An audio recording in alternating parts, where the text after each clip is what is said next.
Special for RSSMB skill test speed 100 शब्द प्रति minute start. विश्व शांति संसार की समृद्धि और प्रगति की सूचक है। मानव कल्याण के लिए नित्य प्रतिचिंतन और अन्वेषण का उद्गम है। विश्व के राष्ट्रों में परस्पर प्रबल सहयोग की कामना है।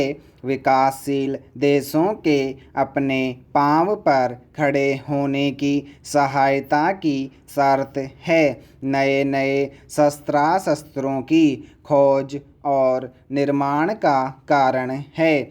औद्योगिक प्रगति और हरित क्रांति का माध्यम है। भारत वैदिक काल से ही सर्वे भवन्तु सुखिनः सर्वे सन्तु निरामया की कामना करता आया है। वसुधैव कुटुम्बकम उसका सिद्धांत वाक्य है। अहिंसा का वह प्रचारक है। त्याग और परोपकार की भावनाएं उसको गुट्ठी में मिले हैं। कृण्वन्तो विश्वमार्यम उसका लक्ष्य है। भारत विश्व शांति का प्रबल समर्थक है। विश्व के किसी भी भाग में युद्धरत देशों के मध्य वह संधि करवाने के लिए सदा तत्पर रहता है। भारत राष्ट्रों के मतभेदों को वार्ता द्वारा निपटाने का पक्षपाती है। शीत युद्ध तथा शस्त्र युद्ध का प्रबल विरोधी है। संहारक शस्त्रास्त्र निर्माण के विरुद्ध है। वैज्ञानिक आविष्कारों को मानव कल्याण के लिए प्रयोग का इच्छुक है। विश्व शांति की कामना करने वाला भारत विश्व युद्ध को रोक नहीं सकता। विश्व युद्ध तो क्या, परस्पर राष्ट्रों के युद्ध अथवा शीत युद्ध को रोकना भी भारत की शक्ति और सामर्थ्य के बाहर है। वह शांति स्थापनार्थ शोर मचा सकता है, शांति मिशन भेज सकता है, निरर्थक दौड़ धूप कर सकता है, किंतु अपने साहस और शक्ति के बल पर युद्धरत राष्ट्रों को धमकी नहीं दे सकता। न ही वह युद्धरत राष्ट्रों के बीच पड़कर आत्माहुति दे सकता है। भूतपूर्व अमेरिकी राष्ट्रपति केनेडी ने एक बार रूस को अल्टीमेटम दिया तो उस अल्टीमेटम पर रूस सिहर उठा। उसने अपनी सेनाएं गंतव्य पर पहुंचने से पूर्व ही वापस बुला ली। यह है शांति स्थापना के लिए सामर्थ्य का प्रमाण। शांति सबल का मित्र है तो निर्बल दुर्बल से उसका कोई संबंध नहीं। भारत विश्व शांति की भूमिका तब निभाएगा जब वह पहले अपने पड़ोसी राष्ट्रों से निपट ले।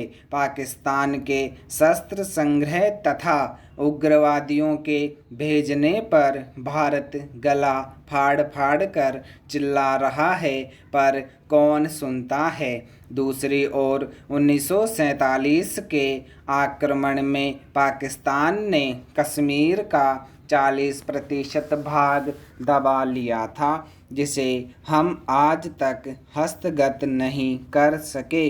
हमारे द्वारा जन्मा तथा पाला पोसा गया बांग्लादेश आज हमें आंखें दिखाता है।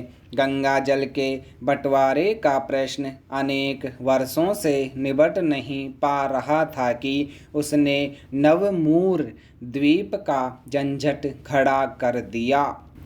उधर वह बिहारी मुसलमानों तथा बंगाली हिंदुओं को भारत में भगा रहा है, उनकी संपत्ति जब्त कर रहा है, हमारे लिए सिर दर्द पैदा कर रहा है। अखबारी कागज संबंधी लिखित समझौते पर वह मुकर सकता है और उसे खुश रखने के लिए हमने 3 बीघा ज़मीन 1992 में उसे समर्पित भी कर दी है। तीसरी ओर हमारा एक पड़ोसी राष्ट्र श्रीलंका है जिसने हमारे कच्चा टीबू को हथिया लिया, तमिलों की नृशंस हत्या की और उन्हें अपने देश से निकाल दिया। वहाँ गृह युद्ध की स्थिति उत्पन्न हुई तो भारत ने शांति सेना भेजी, सैकड़ों सैनिकों की बलि, अरबों रुपयों की कमर तोड़ हानि भी वहाँ शांति स्थापित नहीं करा पाई है। फिर शांति सेना भी किसके विरुद्ध? भारतवंशी तमिलों के विरुद्ध। यह है भारत के सिर पर विश्व शांति का भूत, जिसके कारण पूर्व प्रधानमंत्री राजीव गांधी की बलि चढ़ी।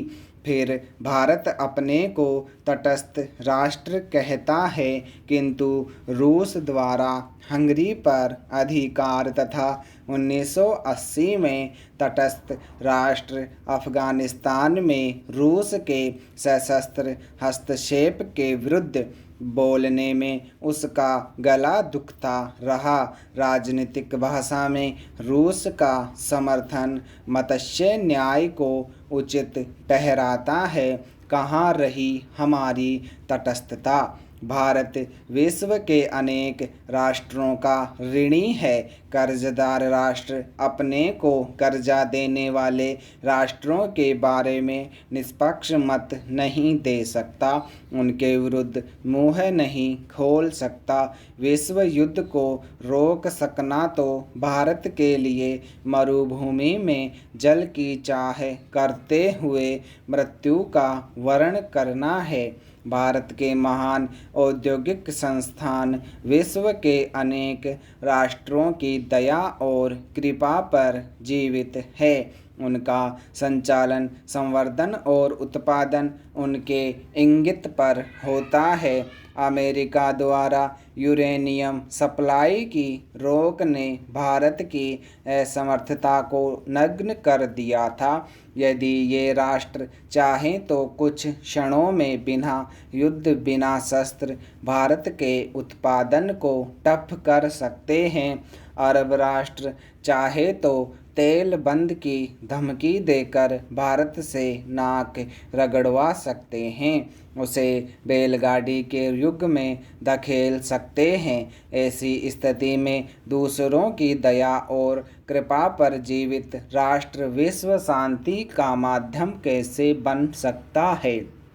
विश्व शांति में प्रत्यक्ष हस्तक्षेप न करके अप्रत्यक्ष रूप में विश्व शांति के लिए सहयोग तो दे सकता है। यह सहयोग है संयुक्त राष्ट्र संघ के तत्वावधान में विभिन्न राष्ट्रों में भेजी जाने वाली शांति सेना की भागीदारी। अंतर्राष्ट्रीय शांति सुरक्षा के लिए अपनी प्रतिबद्धता को स्थिर रखते हुए संयुक्त राष्ट्र संघ के अनुरोध पर भारत ने लेबनान में संयुक्त राष्ट्र शांति सेना तथा लेबनान में संयुक्त राष्ट्र अंतरिम सेना के कार्यों की भागीदारी के लिए सेना का एक जत्था भेजा। नवंबर 1998 में दक्षिण लेबनान में भारतीय सेना की एक पैदल वाहिनी को शामिल किया गया। इस प्रकार भारत संयुक्त राष्ट्र शांति सेना के कार्यों में सबसे बड़ा सहयोगी सिद्ध हुआ।